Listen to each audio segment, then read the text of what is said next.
Alright, so I want to make a video as usual, updating everything. Uh, Always a lot of stuff going on. So getting right into it, Canada's up to 90,523 cases, 7,092 dead. Alberta's down to 584 active cases. We had just 18 new cases yesterday, 52 in the hospital, 6 in the ICU. 143 dead. The numbers are pretty steady. The active cases continues to tick down by a good 20, 30 cases a day. Yesterday, I think it was about 30. So the whole point being, I guess, with that will be that there will come a point where talking about the cases will become largely meaningless. I mean, it already is. Um, but eventually there's going to be a point where it just keeps creeping along because there's going to be a small amount of people that will continue to be affected, and there will be a small amount of people, probably slightly more than the amount actually getting it, that are recovering. So it will take a while before there will be little to no cases. So that is the first point. But the main thing to talk about again is just I really do not understand the government's what in any way, shape, or form what they're doing. You have Kenny always continuing to hint at, "Ooh, we reopening," and "Oh, the it's not nearly as deadly as we think," and all this kind of stuff, basically poo-pooing the lockdown, and rightfully so. But yet, no updates whatsoever on when we're actually going to open up. Like, I don't understand whatsoever. And people say, "Oh, phase two in 3 weeks or whatever it's going to be." Well, why 3 weeks and why phase two? Why not just reopen? Like, we should have been fully reopened already for weeks. There's no evidence to back up that the gradual reopening and the lockdowns even have a significant impact in the first place. Um, there's several examples. One of them I'm going to get to that completely proves that. And the fact that people are all of a sudden just ignoring the idea because of the whole the again, they're largely violent riots. I mean, there is definitely some protesting going on, but um, a lot of people, oh, it's the it's largely peaceful. The violence or the minority. I don't believe that, at least from what I've seen. I think that the peaceful aspect of it is definitely the minority. I think that's pretty obvious. I mean, you've had literal cities half destroyed, it seems. The people are coming into residential areas now, so things are getting very crazy. And the thing that really scares me is that nobody seems overly interested in taking a heavy hand at shutting it down.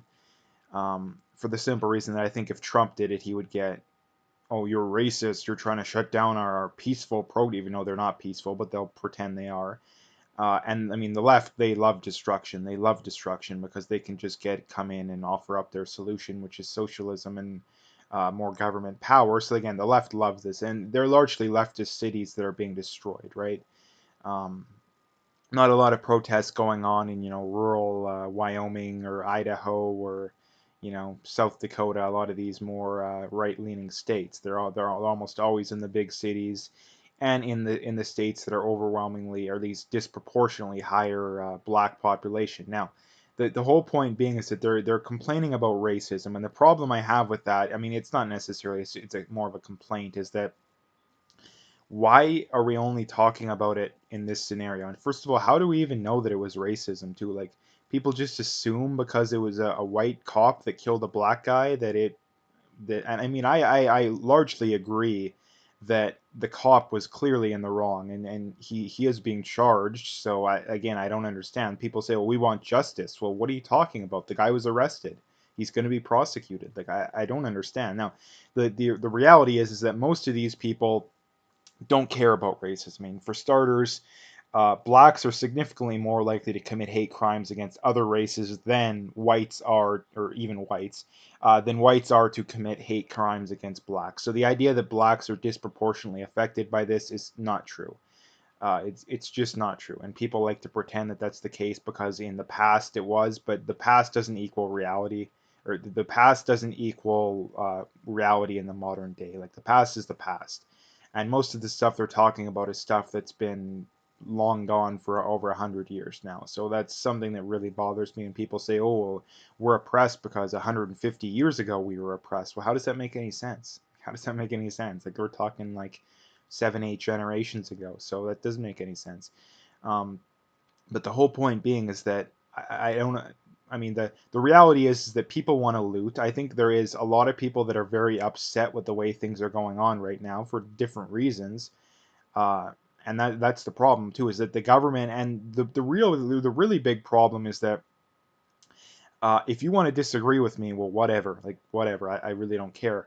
But because of stuff that I've talked about and because of stuff that I've said, people aren't getting hurt, cities aren't being destroyed. The mainstream media has continuously, and most leftist politicians, namely Justin Trudeau and pretty much every liberal cabinet minister and MP from what I've seen on Twitter the last couple days, has stoked this idea that, oh, there's disproportionate racism, even though again they provide no evidence of it. Like, I'll believe it when I see evidence of it. The problem is that what happens is that whenever there's a hate crime or a terrible crime committed against a minority, the mainstream media talks about it endless. Like, it's front page news across the country, even worldwide. But when, take for example the black guy that literally, assassinated in broad daylight an old white couple, nobody here, I bet you most people probably even haven't even heard about that. So that's the problem, is that if the roles were reversed, well, that would be front page news. White supremacist assassinates in broad daylight two black people. Like, and rightfully, I mean, not, it shouldn't be the biggest story in news, but it should be a news story. And that's the problem, is that, I mean, no amount of whatever's going on justifies what most of these people are doing. I don't care how just your cause is, you don't get to be violent. And that's the problem too, is that a lot of people, in fact, most of the people tweeting about, oh, racism has no place in our society and blah, blah, blah. And again, I don't agree that racism has a place in our society. The problem is that what people are really saying and trying to get across when they're saying stuff like that is that, hey, I want a virtue signal. Don't attack me because I'm white. That's pretty much what people are saying. They don't actually care about racism. Like I say, if they actually cared about racism, they wouldn't be supporting these quote unquote violent protests. And for the simple reason that these quote unquote protests are going to hurt the blacks the most, because they're largely black neighborhoods that they're destroying. No one's going to want to open a business there anymore. People are going to be a lot more scared. Again, cops are not going to want to go, they're going to be scared to go into the neighborhoods, which is going to cause increases in crime. And guess what? It's going to be blamed on the cops and blamed on the evil white racism, and the problem's just going to continue to fester. So if we want the problem to get fixed, for starters, we have to be willing to call these people out for when they're going too far, because you have a right to protest over what went down of the guy being killed by the cop. Yes, but you have a right to be violent and loot. No, and the problem is that most of these people, like these high level politicians, don't seem to want to distinguish between that, because if they do, they're afraid they'll be called racist, and it's terrible because it's only going to get worse until you start calling it like it is. I guess that's just the point I wanted to bring up. So anyway, this is from Japan, or not? It's from Business Insider, but so Japan did not fully close. Japan basically, they had their quote unquote the three C's, and what they meant by that is, avoid closed spaces, crowded places, and close contact settings. And they were perfectly fine. Japan had, I think, less than 1,000 people die, and they're a population of, I think, like 100 million people, like a lot bigger than Canada, and they had much less cases and deaths than Canada. And this is the problem that I keep bringing up over and over and over again.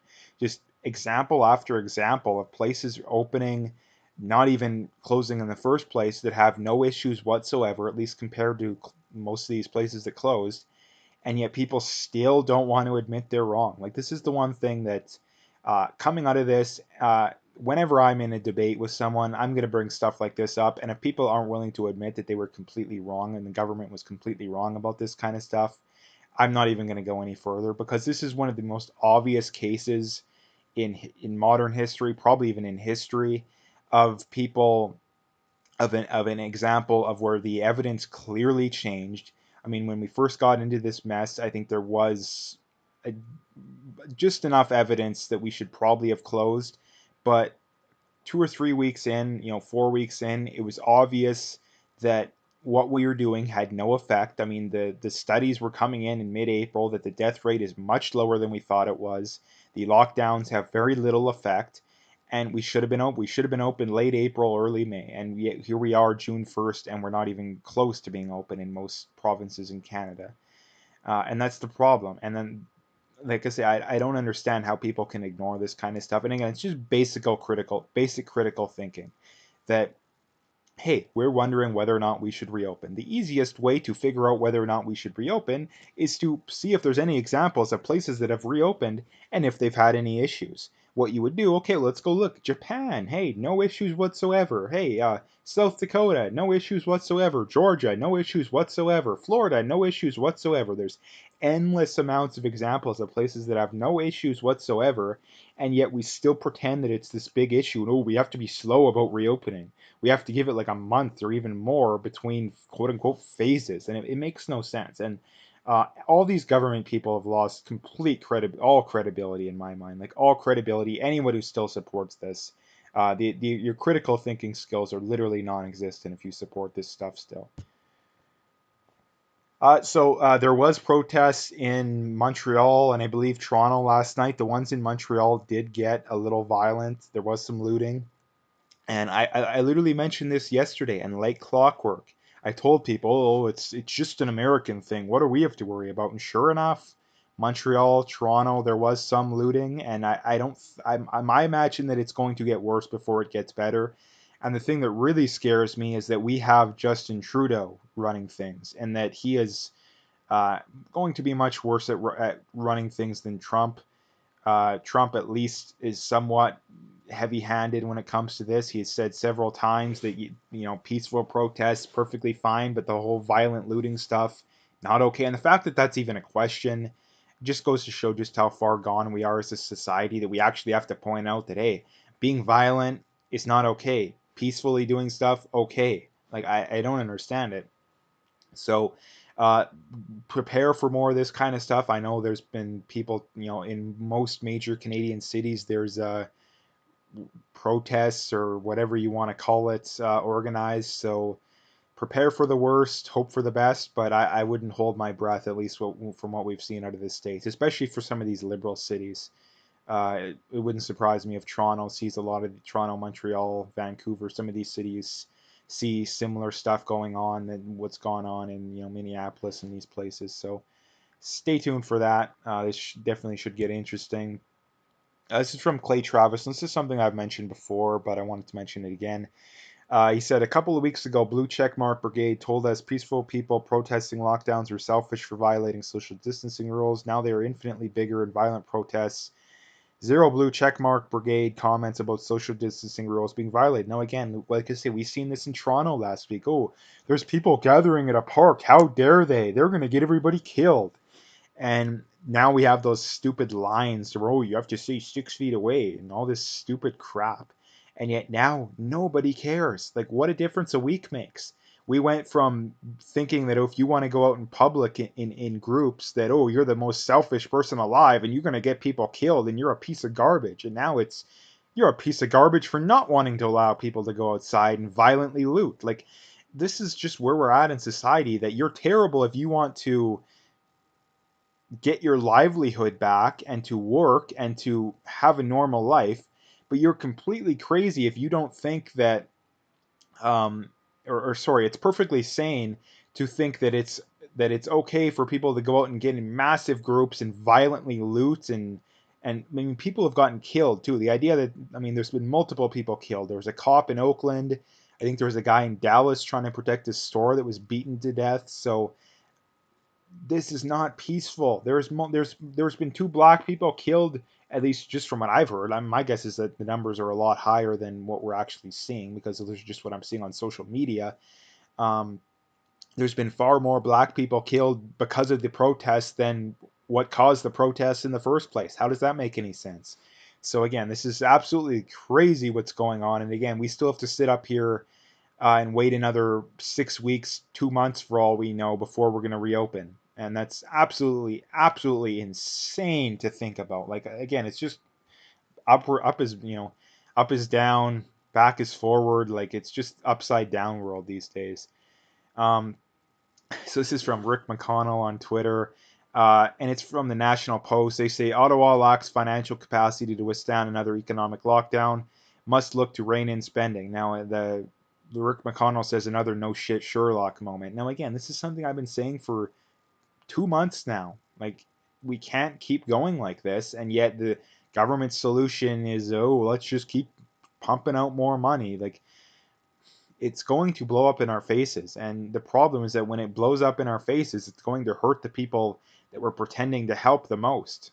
Because, like I say, the rich aren't being affected by this. The big corporations aren't going to be affected by this. But the people who are the working class and the poor, yeah, they're going to be affected by this. And I can't, I'm going to make sure to remind people that when the you know when the problem blows up in our faces, be sure to remind people that supported all these policies that led up to it, basically. So the last thing I wanted to talk about is YouTube being biased as usual. And they were caught deleting comments that were insulting China. And again, this just goes to show that, again, I always talk about how biased YouTube is and social media is, and yet people still like to pretend that that's not the case, even though we have basically, I mean, an unlimited amount of examples proving that. But and the fact too that they're biased towards a communist country too, like what more evidence? What more evidence do we need? Like, seriously, like, what more evidence do we need? And yet they claim it was a mistake. And again, anybody with half a brain knows it wasn't a mistake. I mean, China was probably paying them off or threatening them or something to get them to do that. So that is a very scary thing to think about, that they are deleting comments. And they'll probably keep doing it too, or they'll just find a different way to do it. So yeah, that's something, like I say, very scary to think about, but that's the world we live in because so many people don't seem to care. So anyway, I'm gonna leave the video there. If you liked it, make sure to hit that like and subscribe. Check out my PayPal and email. I got links in the description. Again, appreciate any donations, but at the very least, just hit that like and subscribe if you haven't already. And last couple things as always, check me out on Twitter if you haven't already, and check me out on BitChute. All the links are in the description, so you can find them all there.